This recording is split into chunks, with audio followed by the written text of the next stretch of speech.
warahmatullahi wabarakatuh.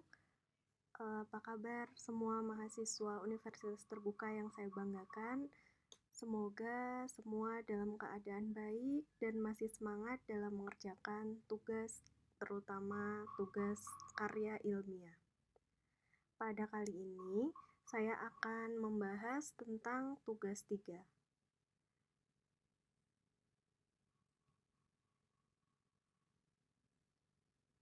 Saya buka dahulu. Oke, di sini saya berikan judul Bedah Tuntas Tugas 3 Karya Ilmiah Universitas Terbuka. Jadi pada tugas 3 ini, saudara diminta untuk menuliskan draft artikel karya ilmiah yang saudara kembangkan mengacu pada judul, rangkuman referensi, dan kerangka penulisan artikel ilmiah yang telah saudara kembangkan dan sempurnakan sebelumnya. Jadi pada pertemuan sebelumnya, Bapak Ibu sudah diminta untuk membuat judul, rangkuman referensi, dan kerangka artikel. Nah, sekarang Bapak Ibu diminta untuk melanjutkan, yaitu ke draft artikel. Jadi format draft artikel tersebut menggunakan template yang telah disediakan. Jadi template-nya sebenarnya sudah disediakan. Jadi Bapak Ibu tinggal menuliskan saja sesuai dengan judul masing-masing. Saya bahas yang pertama ada sistematika artikel ilmiah. Artikel ilmiah itu memiliki sistematika yang berbeda dengan laporan ya Bapak Ibu. Kalau di dalam PKP itu menggunakan format laporan PKP. Nah, kalau dalam karya ilmiah, sistematikanya juga mengikuti artikel ilmiah. Yang pertama itu ada judul, yang kedua itu ada identitas penulis, yang ketiga abstrak, yang keempat ada pendahuluan, yang kelima ada metode penelitian, yang keenam hasil dan pembahasan, yang ketujuh simpulan dan saran, dan yang terakhir adalah daftar pustaka. Di antara sistematika ini ada beberapa yang sudah Bapak Ibu tuliskan, yang sudah di-fikan juga. Jadi silahkan dilengkapi untuk yang bagian-bagian tertentu, terutama yang belum terisi.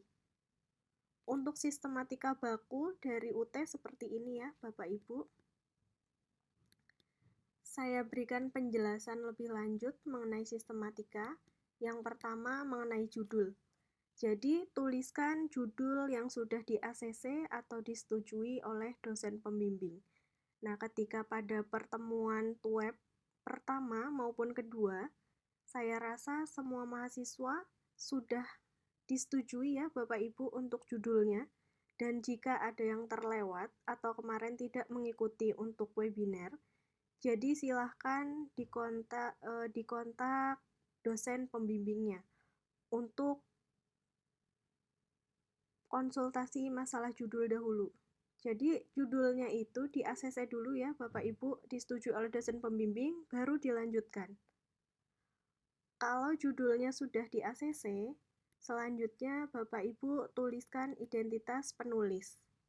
Dalam bagian identitas penulis ini, memuat beberapa hal. Yang pertama adalah nama penulis. Yang kedua, alamat email. Yang ketiga, program studi di UT. Nah, bagian nama penulis ini terdiri atas nama mahasiswa sebagai penulis pertama dan nama pembimbing sebagai penulis kedua, serta tidak mencantumkan gelar akademiknya. Jadi misalkan yang pertama, tuliskan nama Bapak Ibu sebagai mahasiswa. Kemudian yang kedua, penulis kedua adalah pembimbing. Jadi misalkan pembimbing Bapak Ibu adalah saya, maka cukup tuliskan nama saya saja, Prihastini Oktasari Putri, tanpa gelar akademik dari saya. Jadi baik saya maupun Bapak Ibu sama, hanya nama. Begitu ya Bapak Ibu untuk bagian identitas penulis. Terus yang selanjutnya, yang ketiga adalah abstrak. Bagian abstrak ini, tuliskan abstrak dalam bahasa Indonesia saja. Nah, jadi kalau di dalam UT, karena nanti hasil akhirnya adalah repositori, jadi tuliskan dalam bahasa Indonesia saja. Tetapi kalau Bapak Ibu ingin menuliskan atau ingin artikelnya itu submit ke jurnal luar, maka nanti ditambahkan abstrak dalam bahasa Inggris juga. Selanjutnya, abstrak merupakan pernyataan singkat, jelas, dan akurat tentang isi artikel ilmiah. Selanjutnya, bagian bawah abstrak itu dilengkapi dengan kata kunci atau keyword. Apa itu keyword? Keyword atau kata kunci ini merupakan alat yang digunakan untuk pencarian karya ilmiah yang Bapak Ibu tulis. Jumlah kata kunci itu dibatasi ya Bapak Ibu, jadi antara 3 sampai 5 kata saja. Bapak Ibu disesuaikan dengan kebutuhan. Jadi minimal 3 dan maksimal 5, tidak boleh kurang dan tidak boleh lebih dari aturan ini. Selanjutnya yang keempat itu ada pendahuluan. Pendahuluan itu ditulis tanpa subjudul, memuat latar belakang masalah dan sedikit tinjauan pustaka, serta masalah atau tujuan penelitian. Selanjutnya ada metode atau metode penelitian, digunakan jika artikel ilmiah bersumber dari hasil penelitian yang telah dilakukan oleh penulis, menjelaskan pendekatan, metode, teknik, dan prosedur, berikut instrumen yang digunakan dalam pengumpulan, pengolahan, dan penafsiran atau analisis data, dan juga disertai dengan penjelasan alasannya. Nah, dalam metode ini disesuaikan dengan judulnya ya Bapak Ibu. Kemarin kan misalkan ada yang mengambil PTK, ada yang kuanti, ada yang kuali. Nah, ada bagian itu, kalau misalkan judulnya berbeda, berarti metodenya juga berbeda. Selanjutnya adalah hasil dan pembahasan. Saya uraikan satu-satu. Untuk bagian hasil berisi yang pertama, data atau temuan yang dibagi ke dalam beberapa subtulisan sesuai dengan tujuan dari penelitian. Yang kedua, data dapat disajikan dengan ilustrasi dalam bentuk tabel atau gambar. Nah, ini juga bisa dalam bentuk peta, denah, foto, maupun diagram. Disesuaikan dengan kebutuhan dari penelitian Bapak dan Ibu. Yang selanjutnya, yang ketiga, ada tabel dan gambar, ditulis atau dirujuk dalam teks yang bersangkutan. Jadi, peletakan tabel dan gambar itu disesuaikan dengan pembahasannya ya Bapak Ibu. Jangan yang dibahas apa, tabel dan gambarnya tidak nyambung. Nah, harus nyambung antara tabel dan gambar dengan teks yang bersangkutan. Nah, terus yang keempat, data yang sudah dicantumkan dalam tabel tidak boleh diduplikasi dalam bentuk gambar ataupun sebaliknya, dan menekankan hanya hasil yang penting dalam teks atau narasi. Setelah hasil, karena di sini ada hasil dan pembahasan, pasti ada pembahasannya. Nah, pembahasan itu memuat apa saja? Yang pertama, analisis, interpretasi, atau penjelasan atas data hasil kegiatan yang diuraikan pada bagian hasil, baik berupa PKL, magang, rancangan, atau penelitian. Nah, khusus untuk Bapak Ibu, ini biasanya rata-rata di penelitiannya. Yang kedua, penafsiran atau penjelasan tersebut harus dikaitkan dan didukung dengan sumber pustaka yang penting, relevan, dan dilengkapi sumber rujukannya. Jadi Bapak Ibu apabila mengaitkan dengan sumber pustaka, maka itu harus relevan dan juga dilengkapi dengan sumber rujukannya ya Bapak Ibu. Jadi tidak hanya ilmu mengarang begitu. Nah, terus yang selanjutnya, argumentasi dikemukakan secara singkat dan logis yang difokuskan untuk menjawab tujuan, tujuan permasalahan atau pertanyaan yang dirumuskan dalam bagian pendahuluan. Jadi disertai dengan argumentasi ya Bapak Ibu. Harus terjawab yang ada di tujuan permasalahan dan juga pertanyaan yang dirumuskan dalam bagian pendahuluan.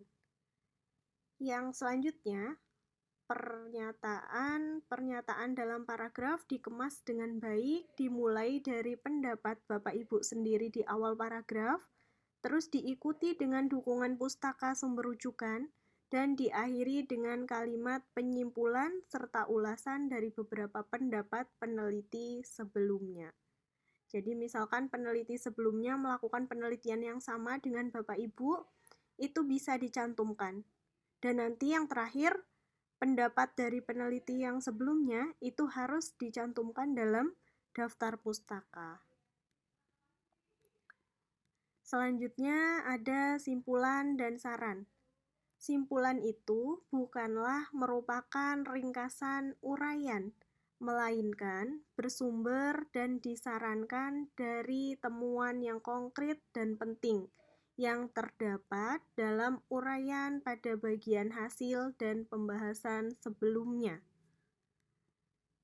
Adapun hal-hal yang perlu diperhatikan, yang pertama, jangan mengambil simpulan yang tidak pernah dibahas dalam bagian sebelumnya. Yang kedua, jangan menyimpulkan sesuatu dari data yang kurang lengkap atau bahkan dari data yang tidak ada sama sekali. Jadi hanya data yang lengkap dan ada di pembahasan ya Bapak dan Ibu. Yang selanjutnya, saran itu berisi tentang ide baru yang timbul dari pembahasan dan komentar berharga untuk penelitian atau kajian lebih lanjut. Jadi Bapak Ibu kan sudah melakukan penelitian ya. Nah, itu Bapak Ibu dari penelitian Bapak Ibu bisa menyarankan untuk misalkan untuk penelitian yang akan dilakukan selanjutnya, peneliti selanjutnya. Begitu ya Bapak Ibu. Bisa dijabarkan lagi ke dalam sub-sub yang lain. Jadi bisa untuk sekolahnya, misalkan untuk peneliti selanjutnya, dan yang lain lagi, yang lainnya.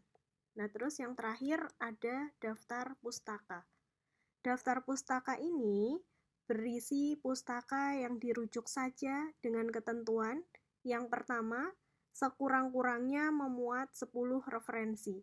Nah, kemarin kan Bapak Ibu sudah membuat ya, Bapak Ibu, dari 5 itu dari jurnal dan 5 dari buku. Nah, jika itu mendukung artikel ilmiah dari Bapak Ibu, silahkan untuk dicantumkan di bagian daftar pustaka ini. Nah, minimum ada 5 diantaranya bersumber dari artikel jurnal nasional ataupun internasional. Jadi Bapak Ibu, yang 5 itu boleh dari jurnal nasional maupun dari jurnal internasional. Yang tentunya baik jurnal nasional maupun internasional tersebut harus sesuai dengan judul artikel Bapak dan Ibu. Dan minimal 5 buku terbitan 10 tahun terakhir, kecuali daftar pustaka yang berisi konsep dan teori klasik dari bidang keilmuan. Nah, kalau misalkan berisi tentang konsep dan teori klasik dari bidang keilmuannya Bapak dan Ibu, maka dibolehkan untuk di atas 10 tahun. Isi referensi harus relevan dengan topik artikel dan hanya memuat sumber pustaka yang benar-benar dirujuk dan digunakan dalam artikel ilmiah yang ditulis. Jadi Bapak Ibu tidak diperbolehkan menuliskan daftar pustaka tetapi sumber tersebut tidak digunakan di dalam artikel Bapak dan Ibu. Jadi semua yang ditulis di daftar pustaka berarti itu adalah referensi yang digunakan dalam artikel ilmiah Bapak dan Ibu. Seperti itu ya. Nah, untuk selanjutnya, file draft artikel yang akan diunggah disimpan dalam format PDF. Nah, besok Bapak Ibu, untuk tugas ketiga silahkan di-submit, di-upload di dalam e-learning dalam format PDF. Begitu Bapak Ibu penjelasan singkat untuk tugas 3. Untuk selanjutnya, pada bagian mana yang Bapak Ibu belum paham, silahkan dituliskan di komentar ya Bapak Ibu. Insya Allah nanti akan saya buatkan video yang lebih lengkap lagi penjelasannya. Demikian dari saya Bapak Ibu. Wassalamualaikum warahmatullahi wabarakatuh.